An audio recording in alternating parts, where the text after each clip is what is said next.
Thomas Müller made his debut for the Vancouver Whitecaps, and the Bayern Munich legend made an immediate impact off the bench, which is a good sign for the Whitecaps heading into the final stretch of the 2025 MLS season.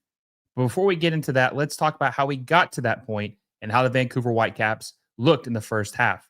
Now, in the 6th minute of the first half, Griffin Dorsey of the Houston Dynamo pulled down Jaden Nelson inside the box for a penalty. And Brian White, the USMNT striker, 3rd, 4th, 5th string, whatever, striker, took the penalty. And Brian White is a striker who has been pretty good for the Vancouver Whitecaps in his time the last 3 or 4 years and has made a name for himself. But after the CONCACAF Champions Cup final, he kind of went through a slump. He wasn't at his best. And also, too, he missed a lot of time with his team because he was with the USMNT. He played like 40 days for the USMNT. So he's trying to regain his rhythm, trying to regain his form with the Whitecaps, not necessarily be reintegrated, but just try to get back to the level he was prior to the CONCACAF Champions Cup final.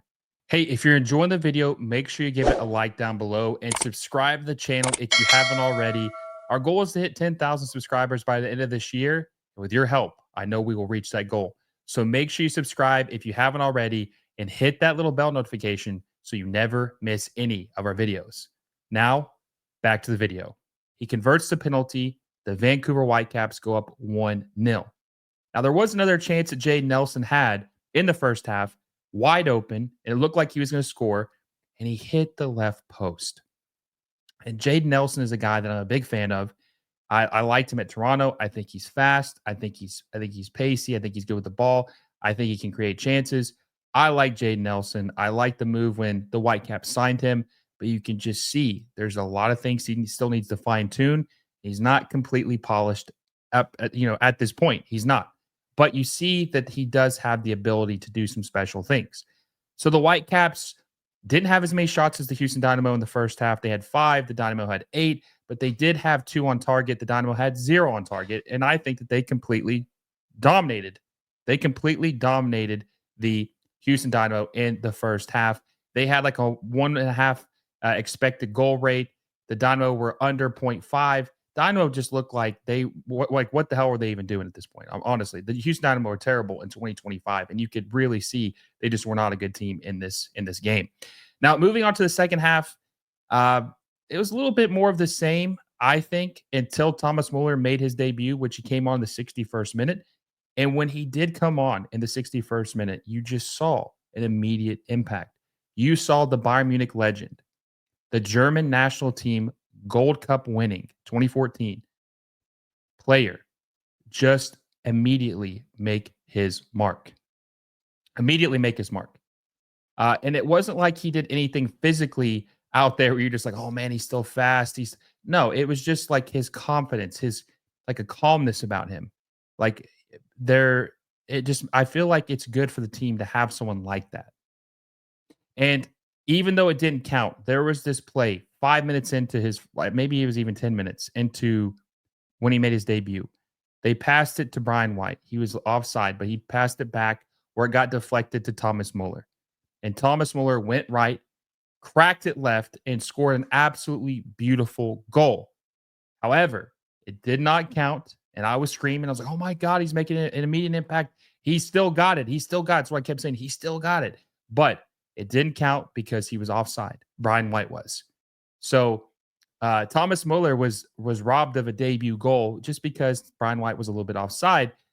But he looked good. He looked really good. And I'm going to be honest with you. I was wondering what Thomas Müller would get at this point because he is 36 years old. You know, he left his one and only club in Bayern Munich. And sometimes when a player plays their entire career for one team, they can kind of have like a heartbrokenness about them to where when they move to a completely, not just a different club, not just a different city, a different country, a different continent, they kind of just fall off. They're not the same. They're a shell of themselves, right? I mean, he literally played his entire career for one club. And he looked incredible. He looked good. Like just the difference making. He was creating chances. He was making runs without the ball. Like just the IQ that Thomas Müller has cannot go unnoticed. it has to be talked about with this team because I think it's going to make a huge difference down the stretch of the season. And I think this is one thing that the Vancouver Whitecaps are missing because they do have a really good player in Ryan Gauld who hasn't played a lot of the season. He's very good, very, very good, very underrated, I think. But they needed someone who had not just this confidence, but this experience, who's played in these big games. And what other player with a resume like Thomas Müller could the Whitecaps have gotten? Like I said earlier, World Cup winner in 2014, multiple time Bundesliga winner with Bayern Munich.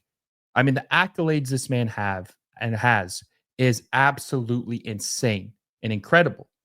And this is not a player that the Vancouver Whitecaps not only traditionally signed, but even give them the time of day. And they were able to get him. And I think that with what we saw in this limited time, he is going to make a huge difference for a team that kind of hit a slump after their embarrassing finish in the 2025 CONCACAF Champions Cup final. But with all that being said, even though they looked good, and they had 9 shots in the second half, one of them were on target, but I think they looked pretty good in the second half when Thomas Müller came on. Immediate impact. But they gave up a goal. They gave up a goal in the 90th minute added time to Artur and left points on the board. They should have came away with 3 points in this game. But they left 2 points on the board. They couldn't seal the deal. And it's a shame that kind of, I don't want to say overshadows Müller's debut because it was still very good, but they lost points tonight. And even though they had a draw or tie, it feels like a loss because of how they did, because they dominated the Dynamo. They were the better team. The Whitecaps were the better team, and they lost points to the Dynamo. But I thought the team looked pretty good overall. Like I said, I think they dominated. I think Nelson looked good. I thought Brian White looked pretty good. I thought that Kubas looked good. I thought Berhalter looked good. I thought Takioka, looked pretty good. He had some good key saves. Even though he might not look as good in the score sheet or like the ratings, I still think he looked pretty good. I thought he had some crucial saves. But I think that Thomas Müller is exactly what this team needed. I think that they are going to make a serious push in a wide open Western Conference in MLS. San Diego's number one right now. Whitecaps were number one for a bit before their slump, but I think with this, it could reignite their flame. They could potentially compete for the Western Conference first place, compete for the MLS Cup or the MLS Supporter Shield. Who knows? But man, this was a great debut. He had a great debut. You couldn't ask for more. He almost had a goal. He probably should have had a goal, but it was a little offsides for Brian White. Let me know what you guys think. What did you think about Thomas Müller's debut game for the Vancouver Whitecaps? Were you impressed? Were you disappointed? Are you neutral? Let me know in the comment section. Also, if you enjoyed this video, make sure you give it a like down below. Subscribe to the channel if you haven't already, and hit that little bell notification so you never miss a video. Until next time, guys, I'll see you all soon.